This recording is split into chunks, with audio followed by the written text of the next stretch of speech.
Welcome to the HONA podcast with Mike and... Shall. We're laughing, guys, because it was a bit of a false start then, but you'll never know. You'll never know. We get this edited.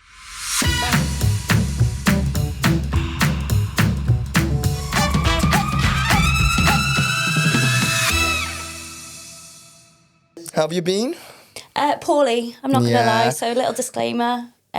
We do sound a little bit raspy, both Mike and I. That's the joys of having a 2-year-old. Yeah, if any of you have young children out there, when they get ill, you get ill, then you just keep going back and forth until they're 18. Just a lovely circular You're just ill. bit of poorliness. So. Yeah, so if we have a coughing fit, we'll try and edit it out, but you may get the beginning or the end of it, so apologies. Apologies in advance. So what's today about, Charlotte? So today I thought we could do one that actually is quite close to our hearts. I say close to our hearts. Very relevant for us. I think we really we understand this one because it's something which we both feel. Both battle on like a daily. Yeah. And that is imposter syndrome. Yeah. So I thought in today's episode we could basically go through, as a nail tech or just as a general business owner, like now Mike and myself, how you sort of deal with imposter syndrome and how you can almost like manage it, I suppose, as well. Yeah, I think imposter syndrome is one of those things that you feel like it may just be you who feels it, but at some stage or at some point, I guarantee you almost everyone you know has felt it.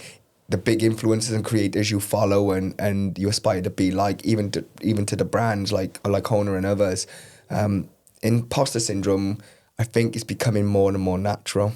Yeah, definitely. Like, just to echo what you said, even like the big influencers that you look up to, or myself, I know that everyone at some point has felt that.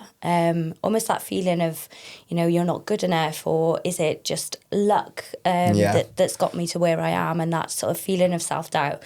So yeah, hopefully in today's episode we can go through ways of managing it and how to basically suppress that little demon.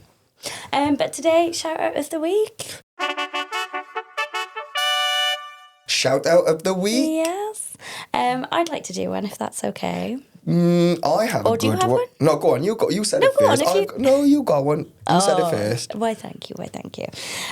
So my shout out of the week this week is actually going to be Georgia, and her Instagram handle is glammed by Georgia.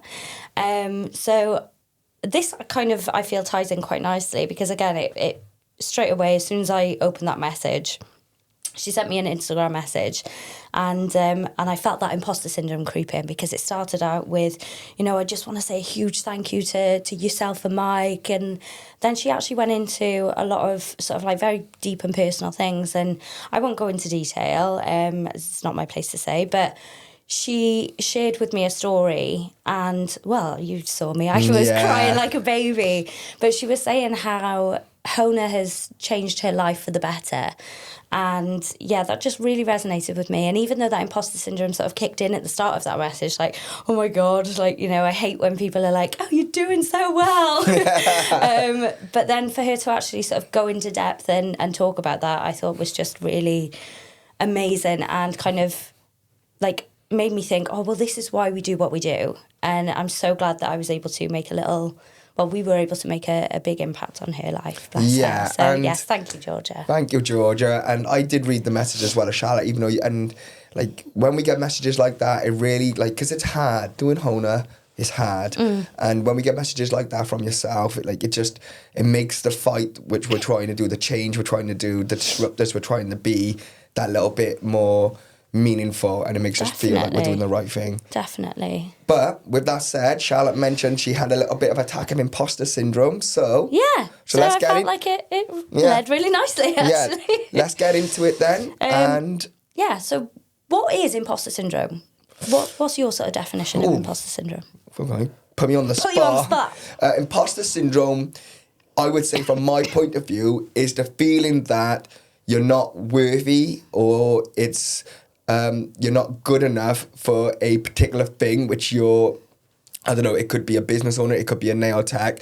It's the feeling of that, oh, I don't deserve this. And it's a very weird trick your mind's playing on you. Yeah. Because if you weren't there doing it, you wouldn't be there doing it, if that makes sense. Like, you put the hard work in to get there. So when you say, oh, I don't deserve this, it's your mind playing tricks on yourself. Yeah, it has no logic, does it? What's it mean to you? You've got a better answer for this one, I bet.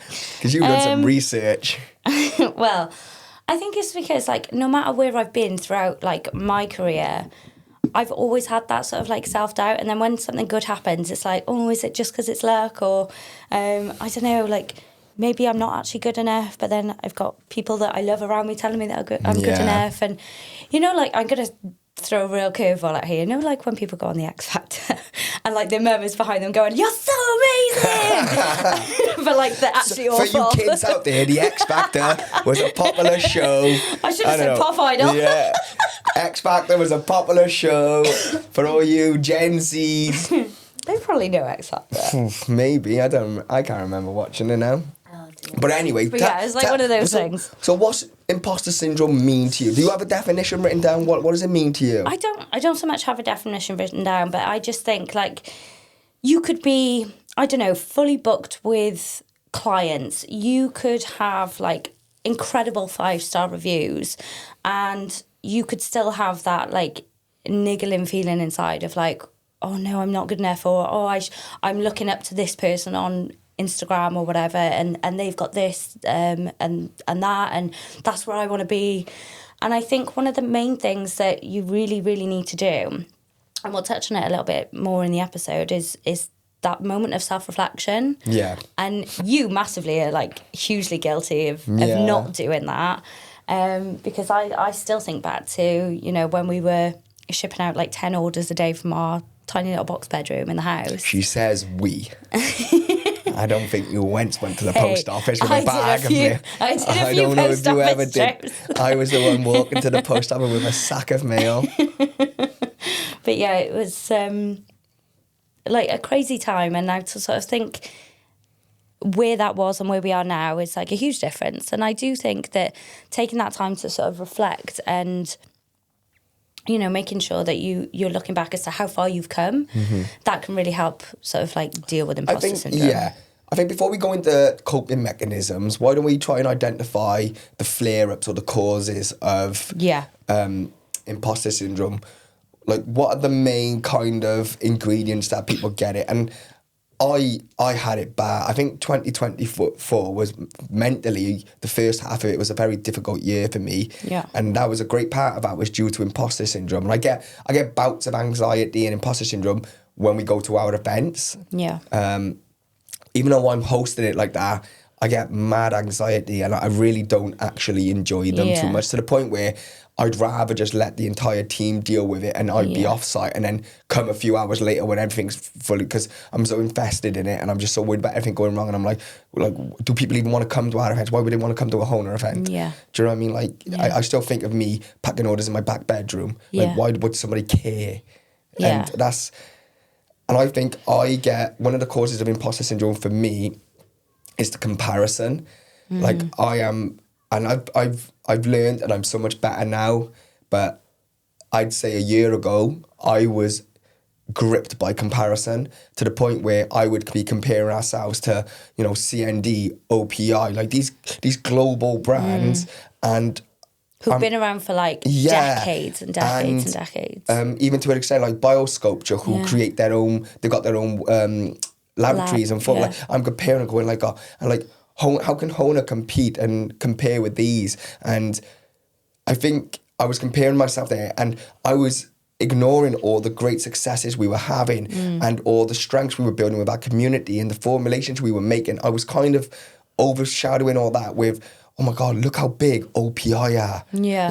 Look how successful they are. Look at all the celebrities, the Oscars, all the celebrities at the Brit Awards wearing their stuff. Like, how can HONA, which started in our back bedroom, even begin to compare with them? Yeah. And I think that is a real big trigger for somebody, is when they compare themselves to somebody else. And that's the point where imposter syndrome would definitely come into play, because you're comparing apples and oranges. Yeah. You're not comparing like for like. Yeah. They're in a far different journey, and I completely understand what I'm saying here. That like it took me years to understand that, because I know it makes sense. Just don't compare yourself. Yeah. But you can't help but do it. Yeah, I think this is a natural thing, isn't it, in this industry?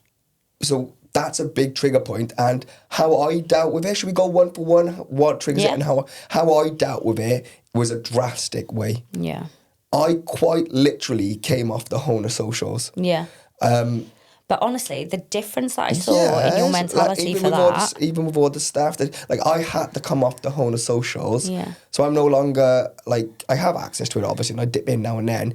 But I probably look at the HONA socials, I don't know, once a fortnight, something like that.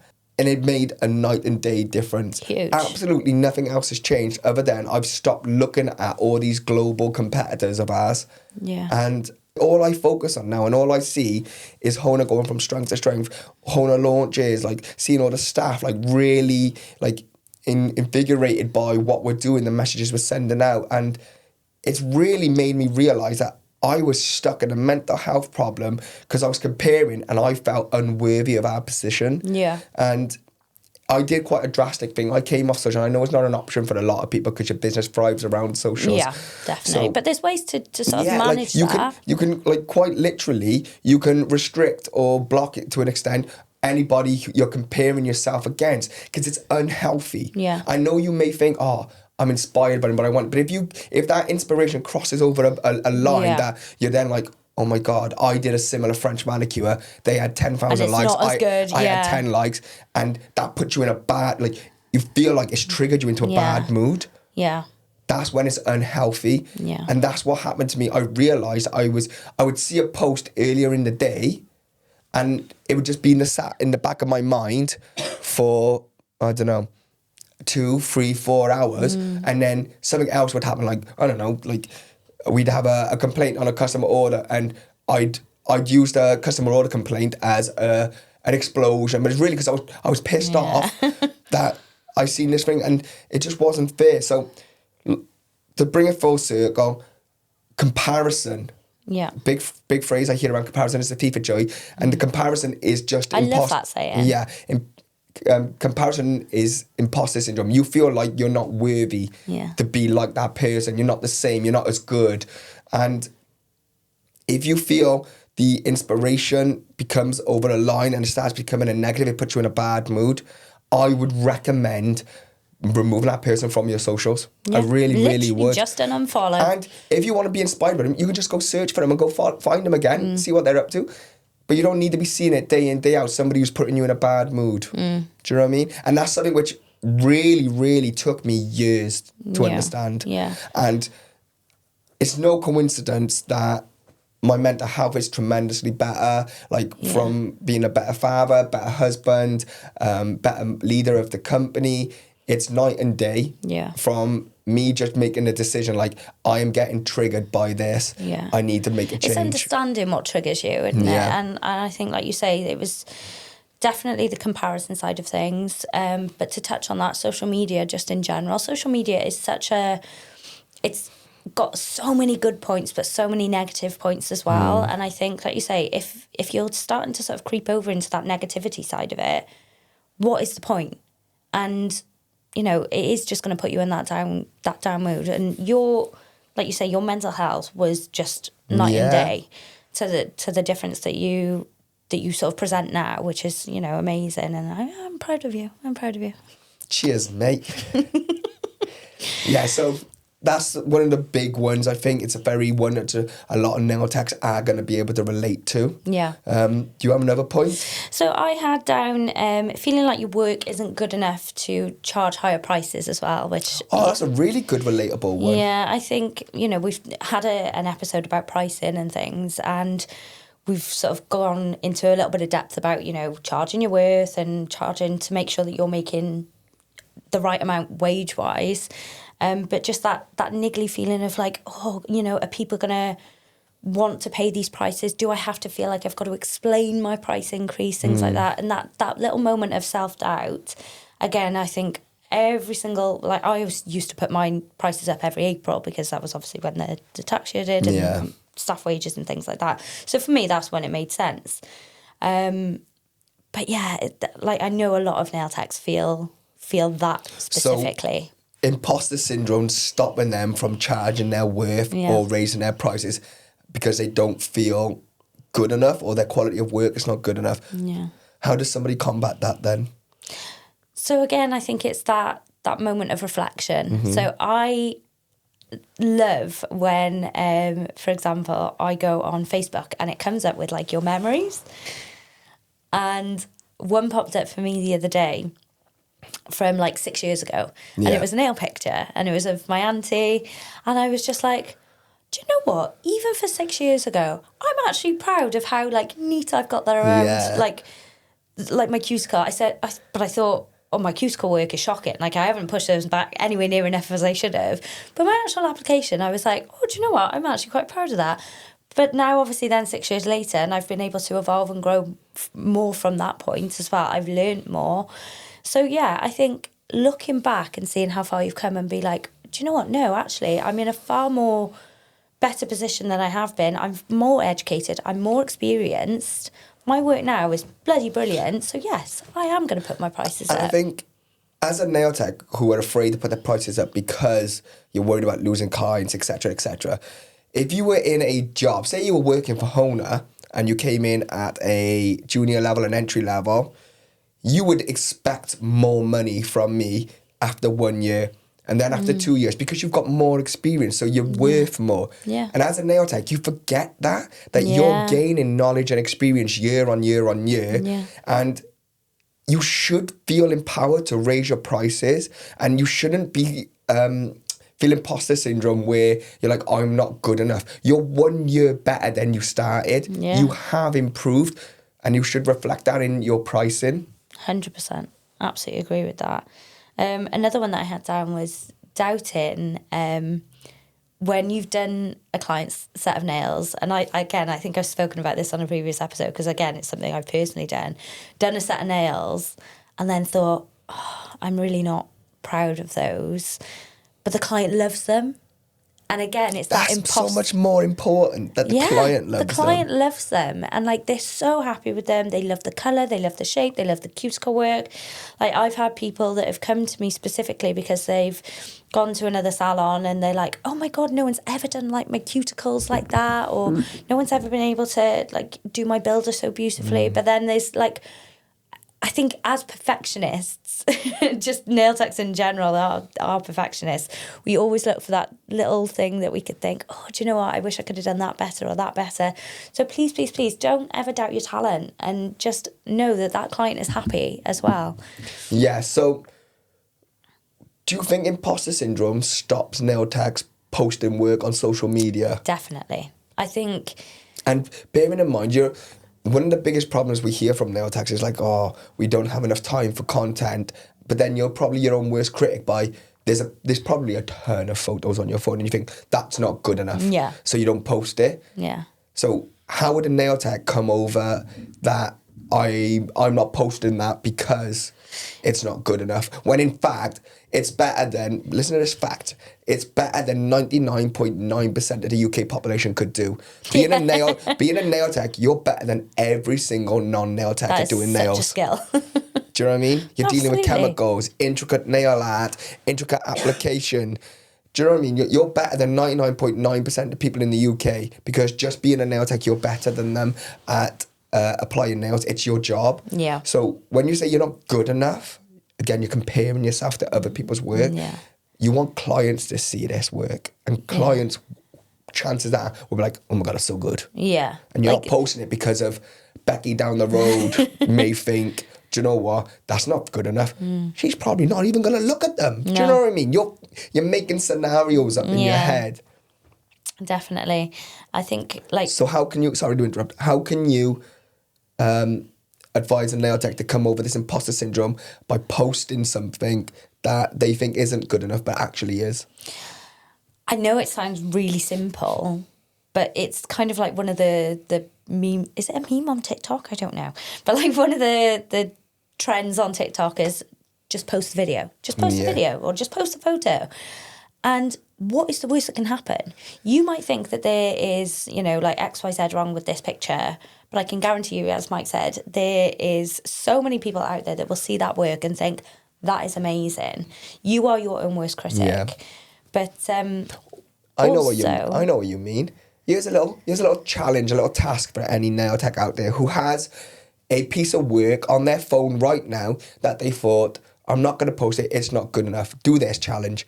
Post it, and in the caption say, spot what's good enough, not good enough with this photo.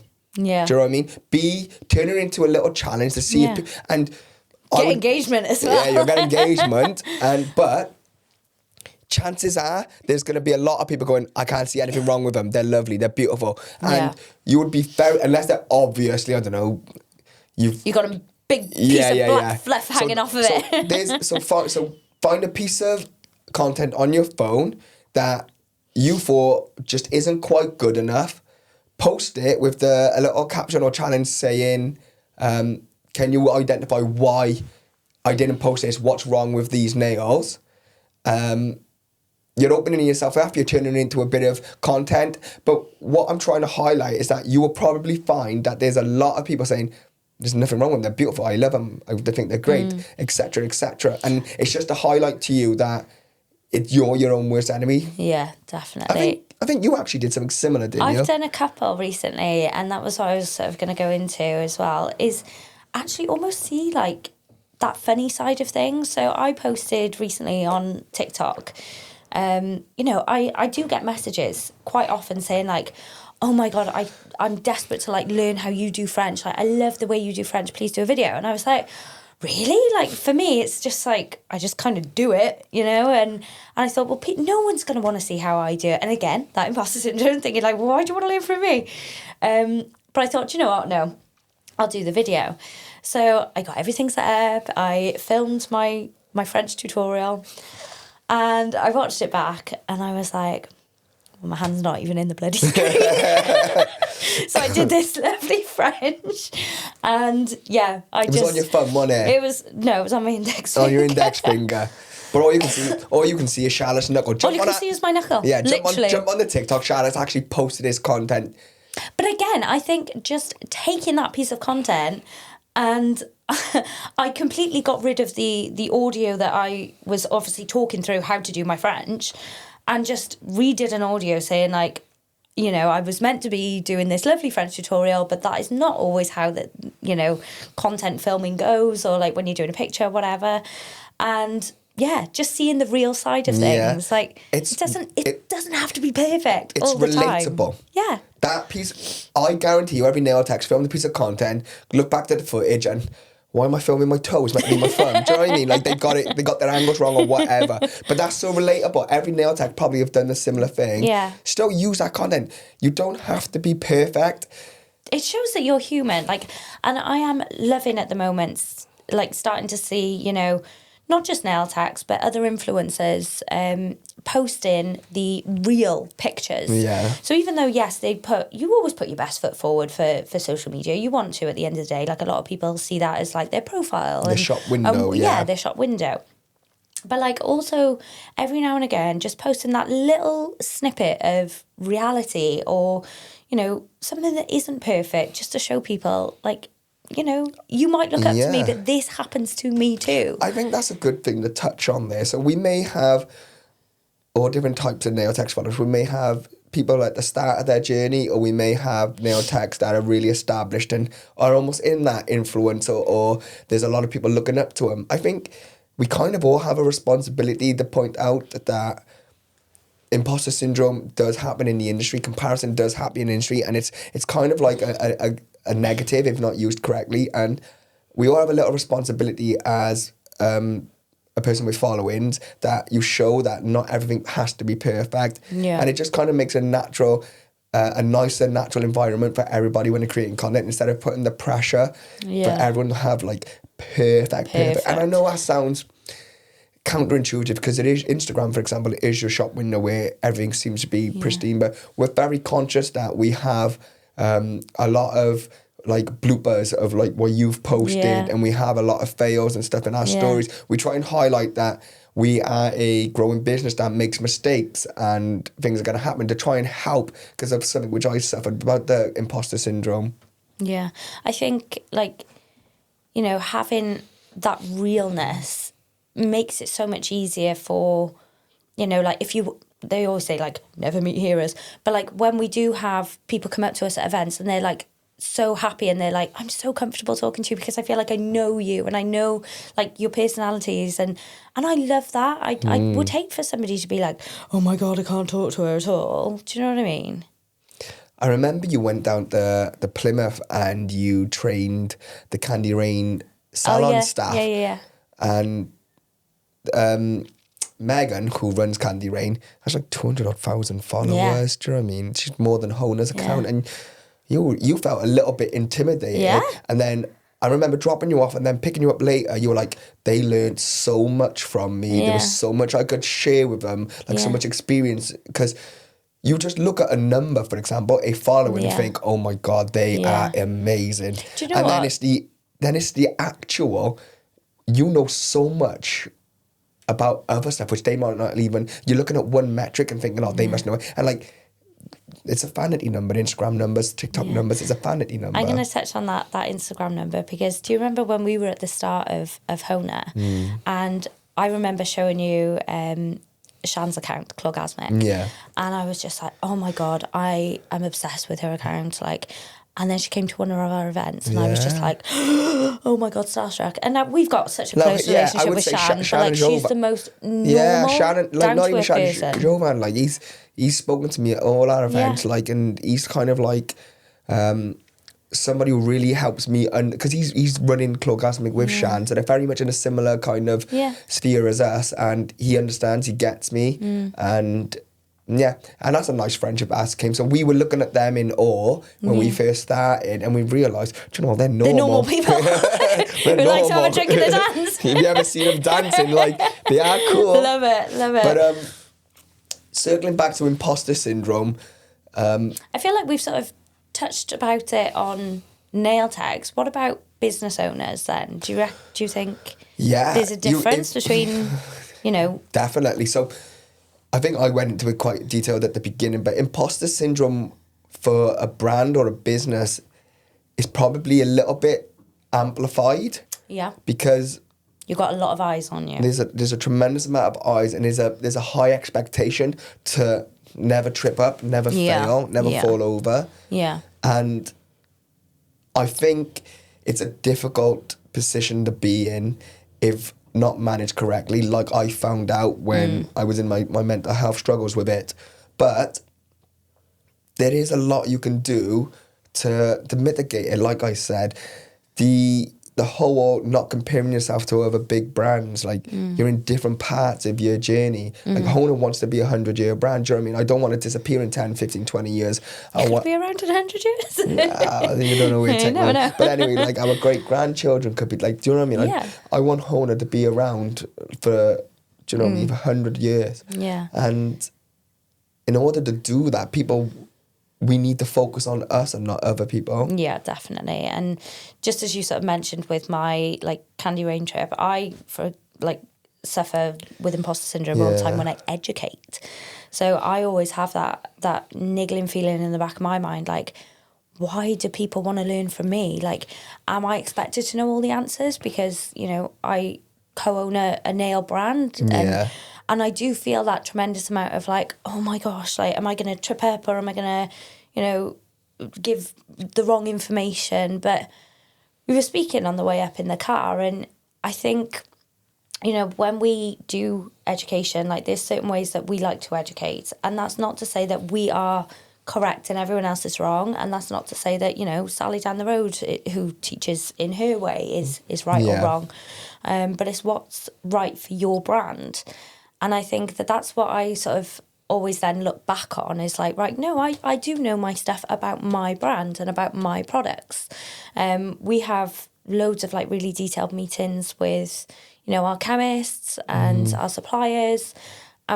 before we even go into, you know, launching products and things, we have this huge amount of like education behind it so that we know what we're doing before it comes to that.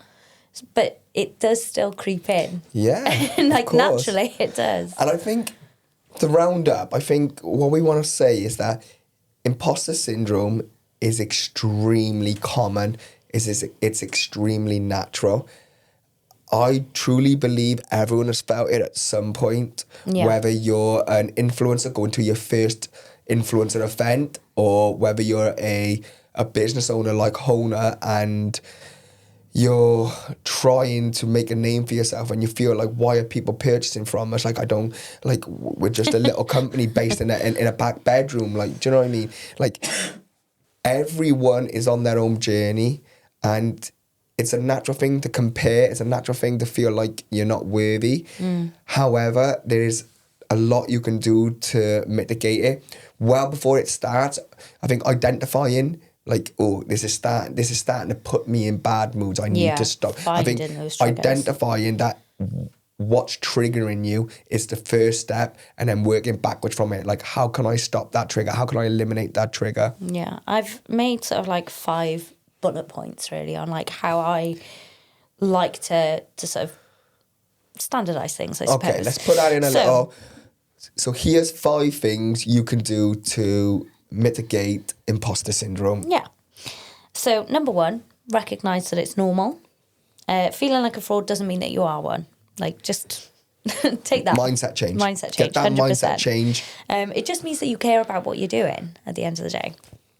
Number 2, something that I mentioned before was keep track of your wins. So whether that is using social media to gather all of your best pictures to look back on, seeing your client reviews all in one spot so that if you are feeling that certain way, you can take those little points and really sort of like boost yourself back up again. Do you know what? Do a monthly win on your social media. Yeah, so every end nice. of January, end of February, end of March, post about things you're really proud of that month, and then you will see it throughout your grid every month, and then you can look back on them and see like, oh, do you know what? I've done so much this year. You've literally got the physical proof there. To celebrate you. So love a little challenge. End of every month, post about your wins on a grid post, and you'll be able to look back on them and realise when you got those seeds of doubt and seeds of imposter syndrome, like, do you know what? I am, quote unquote, smashing it. I'm good.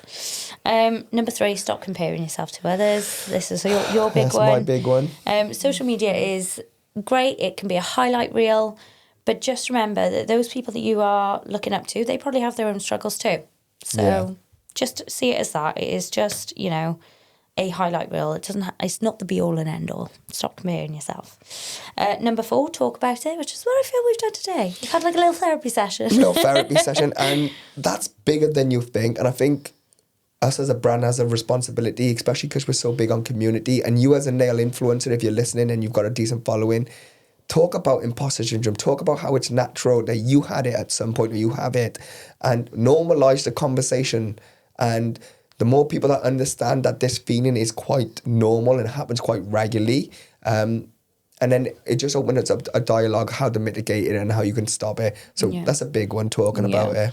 And then finally, number 5 is just to remind yourself that success isn't luck.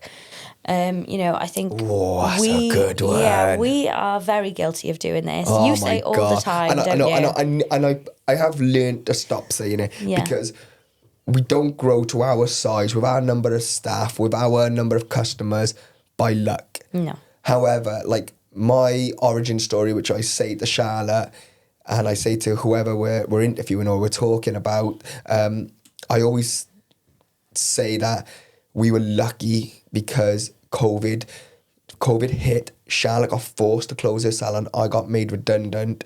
So we were forced to make lemonade out of lemons. And we were lucky COVID hit. I know, quote unquote, lucky. But we weren't. It gave you that time. Yeah, it just allowed us to have more time. But it wasn't luck. No. I had spent 10 years crafting my skills in marketing, website development, product design in various companies to be able to have that foundation to set up on. Charlotte spent 16 years in salon, sorry about your age, learning learn what works, what don't work, try loads of different products.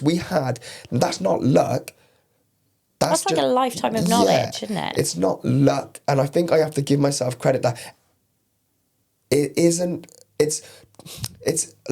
was a sprinkling of timing. Do you know It's what I mean? timing, yes. Yeah, the backbone is there, and at the end of the day, it's not luck that you've come up with this idea. Yeah, and that's it. That's this with a nail tech. Sorry to cut you off. It's a skill I'm trying to learn not to do.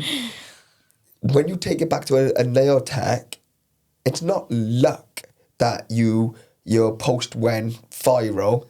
You posted it. You created the content. You wrote the caption. You timed it. The post went in. That's not luck. You did that. You might have done it 100 times before and this one went viral. That doesn't mean the other 99 were unlucky. Every single one of them played their part in you getting that viral hit. Yeah. It's not luck, it's dedication and consistency. Yeah, definitely. Like, you have put in all of this hard work. So please, just as like a final sort of roundup reminder, give yourself the credit. Like, give yourself a big clap. Big clap. Because you've worked hard to get to this point. You have done everything that you needed to. People are obviously coming to you because they see value in what you're giving. So it's not imposter syndrome. It's, goddamn hard work. Yeah. So well done you. Well done us all. Well done us all. We all feel it. We all feel the lows sometimes, but absolutely. Yeah. But there's so many highs that go along with it. Let's get back up on a high, cheery one. Yeah, should we do question of the week? Question of the week. We asked on TikTok, what is the wildest moment you've had as a nail tech where you thought, how is this my life right now? I didn't know that. I haven't seen this one. Go on, wildest moment. No, go on. Wildest moment of your life? No. So the wildest moment of your life. Hey. That's a different podcast. That's a different podcast. What's the wildest moment you've had as a nail tech where you thought, how is this my life right now? So those like big wow moments that, you may have felt like imposter syndrome. I got one. Yeah. Go on then. So, HONA's 5 years old now, lockdown baby and all that. God, 5 years? Yeah, 5 years this. Wow. What was it, end of March, beginning of April, something like that? God, that's crazy. I know, scary. But anyway, started off HONA, I used my mobile number for everything. It was on the SDS sheets, it was our number for contacting us on company's house, it was the customer service number. I think it still is on a lot of things, I need to change that. But anyway, my mobile number was... readily available for anybody who ever needed anything. And I remember... No one ever called you. Not very rarely, but we were about probably 2 years in. It was after our gel system launch. And I went on holiday to Dubai with my two brothers. Just a bit of a boys trip, getaway, bit of golf, bit of sun, bit of jet skiing. And that's not the, wow, what is this my... The wow, this is my life now, is that I was sat... I think it was at the beginning of a pool party, so we were still just a bit sun, 1 or 2 drinks in, and my phone rings. I answer it, and it's a nail tech from the UK who wanted to know about our products, and she's reading our SDS sheets, and she had questions. Bearing in mind, she had no idea that I'm there with a sex on the beach drink in my trunks, sunglasses on. She's probably thinking she's ringing this customer service. Yeah. And I was like, oh yeah, I'll take it. I will always work, and I never you'll never take a day off in the rest of your life for your own business because you'll always think about it. Yeah. I was like, oh yeah, hold on a moment, let me just pause the music, and then she's hearing all this I popped it on hold. I run because in Dubai it's all hotel pool parties and all that. I run into the hotel reception. Oh trunks. My God, that is hilarious. I got my trunks on. I got my towel, my sunglasses. And I'm sat down with my Sex on the Beach cocktail. I'm forgetting and I'm like, yeah, sorry about that. Fire away with your questions. And I'm going through explaining our ingredients of our SDS sheet, why we don't use HEMA, who our chemist is and stuff. And this nail tech wanted to make a really conscious decision whether she's going to use HONA. Yeah. I must have been on call for 15, 20 minutes. Oh my God, that's hilarious. And really positive phone call. And I remember she said, thank you, goodbye. And I hung up, and I'm in the reception of a hotel, forgot where I was, and just here with a cocktail and a pair of trunks. I'm like, this is my life now. Let's go back out and dance. Yeah. I'm glad it was at the start of the day and not like Oh God, 12 yeah. drinks deep. But yeah, that's when I kind of realized. I know business is all consuming, but that's when I realized that like, this is my life now. Yeah, that is crazy. I remember you calling me after that actually and being like, Yeah, I think I've got to take my numbers Yeah. down. That was funny. So we actually had some really good ones. So just to repeat the question again, what's the wildest moment you've had as a nail tech where you thought, how is this my life right now? So one said she had a celebrity client walk in randomly and she had to pretend like it was totally normal. She hasn't actually said who the client was, but like, my God, imagine that. I'm saying, I'm calling that, like, I don't know, imagine house celebrity. Are we talking C-lister, social reality show? Or are we talking like... I'd still be buzzing. Yeah. You try and make a thing of it, don't you? Say, look, do you want to do a bit of 100%. content, bit of posting? 100%.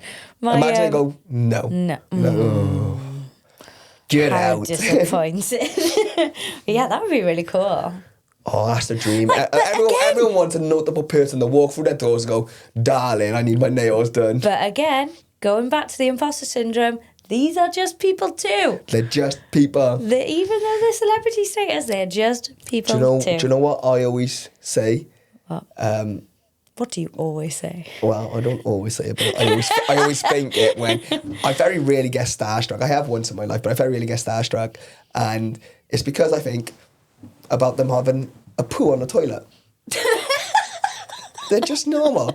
Do you know everyone's like, oh my God, Queen Elizabeth, like what a person that would have been. I was like, she used to poo on the toilet as well. Do you know what I mean? She's not. Like, just imagine them having a poop. You've never said that to me in your life. I think about it all the time. They're just normal humans like us. You think about everyone. Not everyone, but like Pooping. no one's that like, oh my God, like they're better than me. They still just shit on the toilet. It's normal. Oh my God. So next time you're starstruck, just remember that person poops as well. That's actually hilarious. I can't believe you've never said that to me. I think you quite often. You're such a weirdo. Yeah. Do you ever see those pictures of influencer people, and they're basically saying they're better than anyone else? Like, do you know the really, really rich ones are like, I'm off the Harrods spa because my heating's down and blah blah, and they're basically just highlighting how wealthy they are. Yeah. I'm like, you're no better than me. You still shit on a toilet. Do you know what I mean? That's what crosses through my mind. You're so funny. Like when someone thinks they're better than you, you're like, what are you on about? I can't deal. Might have nicer toilet paper. Quadruple ply, but... Yeah. Well, like Beyonce, apparently she requested red toilet paper. Weird. Hey-ho. Anyway. Enough about poo. Need a trigger warning with you. Oh, my God. Right. I basically had to... Oh, sorry. Not me personally now. This lady who's answered the question. I basically had to give up regular clients because I was so in demand as an educator, which really does feed into the imposter syndrome. Like, wow, do all these people really want to learn from me? But I couldn't be happier and more grateful. I think that very much echoes what I was saying. Yeah, that's a good one, because not like if somebody's there's no shortage of educators out there. They're choosing you out of an abundance of educators. Yeah, that's a huge compliment. Yeah, like you... And to physically have to give up all of your regular clients and just be a full-time educator, that's an incredible achievement. That's a win. That's a solid win there. Yeah, absolutely. One of my moments, actually, since you've done yours now, with your bloody poo story, was actually giving up my salon and coming to work for HONA full time. Yeah. Like, I never in a million years thought that I would stop doing nails for clients. Yeah. It's a really, really surreal sort of thing for me. And I am like, well, how is this my life right now? Like, I've gone through, years of working in salons and running salons and then owning salons. And I just thought that was always going to be my life until, things did start picking up with HONA. And it was like, right, we've got to make this decision whether, I continue doing that. And I did always think in the back of my mind, I probably won't be able to do nails until I'm like 70 odd, whatever the retirement age is now. Which is one of the reasons why I sort of started going into more education. So I thought, right, well, I could always just do educating and things like that. But yeah, to actually be with HONA now full time and have a completely different role to what I've never done before, to me is like, wow. It's crazy. Like, you can't predict your life. You really can't. No. So, like, I'm very much for life planning. Like, I plan, like, a 5-year plan, constantly got a 5-year plan. So, if you asked me in January, but just before COVID, what would my 5-year plan look like? I would bet anything in a million years it would not look like this. No. Whoever knew you'd be so into nails. I love nails. And I know more about nails than Charlotte, I would say now. A 16-year veteran in the nail industry. I reckon my knowledge, I wouldn't say I'm better, I'm nowhere near, I can't apply it. And there's certain techniques and stuff, but I think I could rival any nail tech with a quiz. A knowledge quiz. Okay. You'd blow me out the water with, like, if someone said to me, like, how would you apply that type of gel? I'm like, ooh, I'm not 100% sure. But I could tell you why that gel moved the way it did. I could tell why it cures the way it did. You could tell me what ingredients are in that gel. So, like, yeah. Maybe I might have set myself up there. That's not, maybe I don't know. But anyway, let's go on. We're waffling. For anyone that does know Mike, he, like, when he puts his mind to something, my God, like it is irritating to a point because like he gets so invested. But I think that again, that's one of the reasons why HONA has had the success that it has and why it sort of keeps moving from strength to strength. Is I just love the industry. I think the industry is life-changing for people. Yeah. And we have plans in the future that it is going to truly be life-changing for people. Yeah. But more on that at another time. Yeah. Anyway. Absolutely.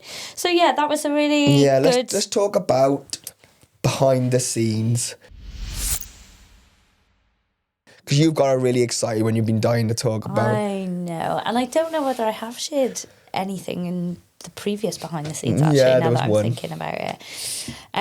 But by the time this podcast comes out, if I am correct, we have launched Tools.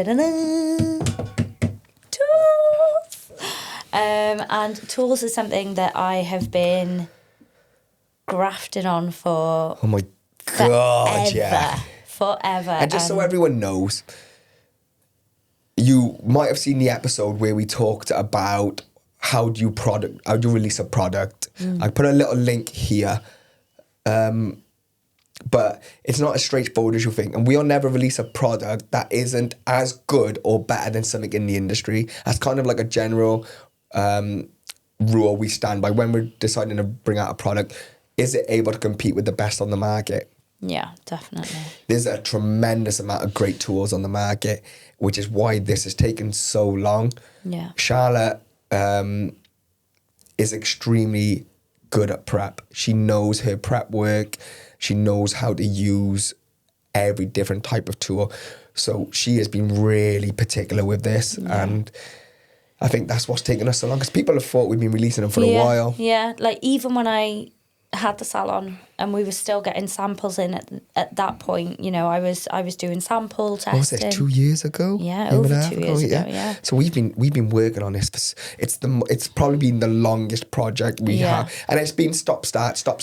And I think as well, because like we sort of mentioned in the sort of product development episode that, you know, tools especially, you want to test their longevity. Yeah. So it's not just like that's great, but like, then, you know, a couple of weeks later, they're dead. You want to know that these tools will last you and they are fantastic quality. And so that, again, was kind of like the long process when it came to testing. Some of the things that I got in, I was like, oh my God, I love it, I'm obsessed. 2 weeks later, I hated it. Blunt, yeah. So it was really like a long process, but I'm so happy with this final result. And, you know, I'm glad that the people that have had sort of like early access to the tools, like our educators and things like that, and they've been able to teach with our tools, and you know their students are obsessed with them as well. It's been a real passion project. This along with another one which we haven't spoke about yet. It's been like your babies, and I think because it's your first major launch, like just your entire project. You've been so invested in it, and it's probably been 2 or 3 times we could have launched them, but you were like, do you know what? It's not 100%. And you said, I don't think it's the best tools on the market. Yeah. So I don't think we can release them. And I'm not saying our tools are going to be the best. I'm saying our tools can rival any other tools available. Yeah, because as, you know, one of our morals, one of our ethos is prep is so important. It was always inevitable that we were going to come out with prep tools, but you know, like Mike said, we want to make sure that they are the best on the market. I have worked with incredible tool companies previously, and you know, if it got to the point where I was like, no, I'd rather go back to them, then it wasn't good enough. Exactly, in my opinion. Whereas, you know, now these tools I have been loving and working with for a long time now. So yeah, we're releasing them in the silver, so the uncoated, and then also the plasma black as well, so the dipped for durability. So you all guys would already know this. They're launched, they're available on the website now.